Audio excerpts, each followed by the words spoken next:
9. Today I'm going to be doing a read-off for a ship story. This story is made by Justaglitch. This is on Amino, the Undertale Eves Amino, where I get to post some of my videos and show. But today I'm going to be showing an Errormare thing. Nightmare and his gang were at their usual meetup spot.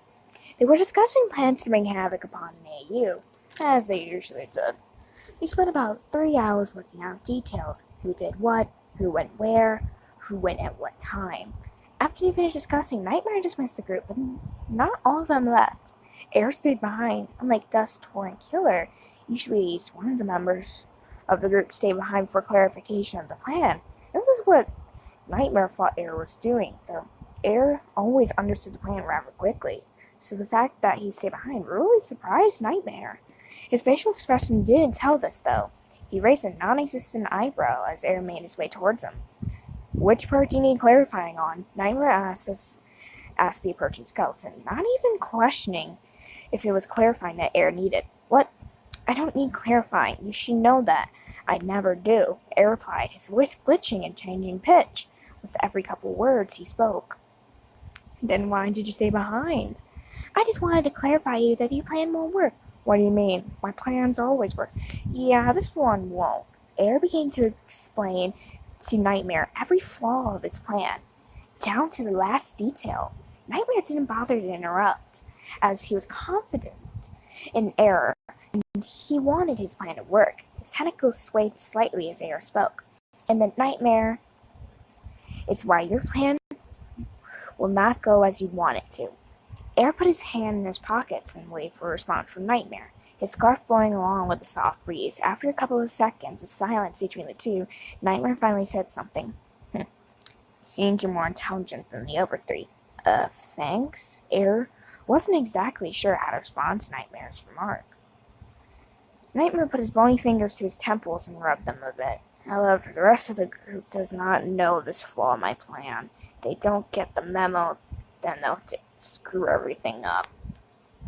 "They screw everything up anyways," Air smirked. Hold up.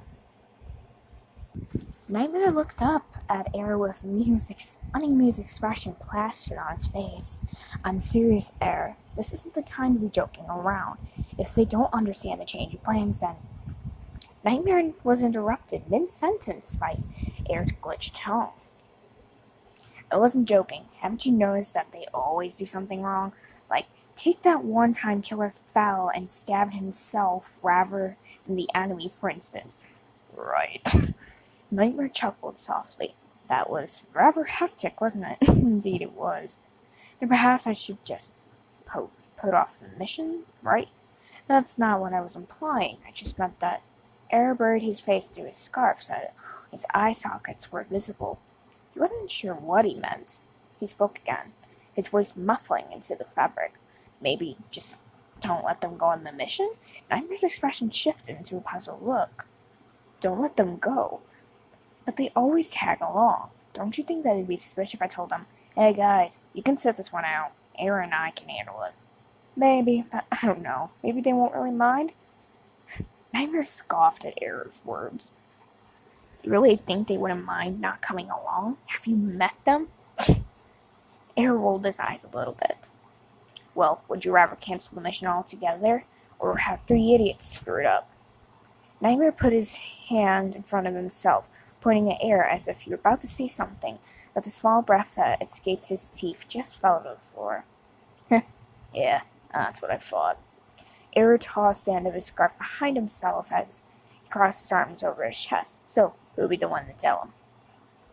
Nightmare took a step back as he shook his head, waving his arms in front of himself. Whoa, whoa, whoa, whoa, whoa. I never agreed to it." "Well, he didn't reply, which means you didn't have a decision, so I made it for you. You're welcome. Now, answer me before I make a second decision for you." Nightmare let out a long, annoyed sigh. "I will, only because you wouldn't know where to find them." Nightmare rolled his single eye light before sinking into a puddle of goop under himself that only grew larger as he fell into it. In almost a split second, Nightmare had vanished into a puddle of the substance. Error just stared at the group absent-mindedly as he waited for Nightmare. A few minutes later, 5 at most, Nightmare popped up from his puddle. Error, startled at his sudden appearance, jumped up and took a deep breath once his feet hit the ground. Were you staring at the puddle the whole time? No, I was just, Eric couldn't seem to find a good excuse as to why he was, in fact, staring at the goop. Just lost in thought, and he just happened to be facing it while lost in thought. Yeah. A light, barely visible golden blush spread across Eric's cheekbones. Eric didn't notice this, but Nightmare sure did, and that's why you were startled so bad. Nightmare's tone became somewhat teasing. He was doing this for experimental reason. The experimental being, how would Eric react? The yellow tint on the skeleton's cheekbones got a bit brighter, while with Nightmare's sudden shift of tone. Yes? You sound very unsure of yourself. Nightmare smirked and lightly chuckled, earning a brighter blush from Air in response. Shut up, let's just go. Air turned away in frustration and embarrassment, which made Nightmare's own cheekbones get a little warm. He had always sensed that Air was a sincere. This was his proof. Not so fast. Air reached for the end of Air's scarf and took hold of it. He pulled it towards himself. Air was pulled towards Nightmare along with his scarf, and he was beyond confused. Nightmare turned Air around so they were facing each other, face to face, eye to eye. He didn't let go of Air's scarf, and he stared into his eye socket. Air realized that what he was trying to do. He was trying to seduce him. He was trying to make him blush. Everything that he was trying to do was working on him. He blushed brighter, which he knew was exactly what Nightmare wanted to happen. You're a unique one, you know that. Nightmare placed his goopy cold hand on Air's hot cheek. His hand instantly warmed up when he placed his hand on his face. Nightmare, let go of me. Don't touch me. Why? You clearly don't hate it. Nightmare smirked and began to caress Air's cheek with his thumb. Air scowled and snarled quietly. He reached up his own hand and grabbed Nightmare's wrist, attempting to pry away his hand. He wasn't very successful, though. No, feisty, are we? I like that. Nightmare inched his face closer to Air's. Was this really happening? Was this real life? Was this some kind of dream that Air couldn't wake up from? Air slightly hyperventilated as Nightmare's face only got closer. He got close enough to where they heard a clank. Air blushed a brilliant yellow when he realized that clank was their teeth. Nightmare's cheekbones gained a little blue blush when their teeth collided. What was he doing? What was he thinking? What would Air think of him after this moment was over? These questions swirled through his mind as he held his position. A couple seconds later, Nightmare pulled away from the kiss that deep down they knew they both enjoyed. Air stared at Nightmare with blank eyes and his cheekbones covered with a yellow blush. Nightmare gave Air that same stare for a couple of seconds before smiling nervously and moving his hand from his cheek and letting go of his scarf.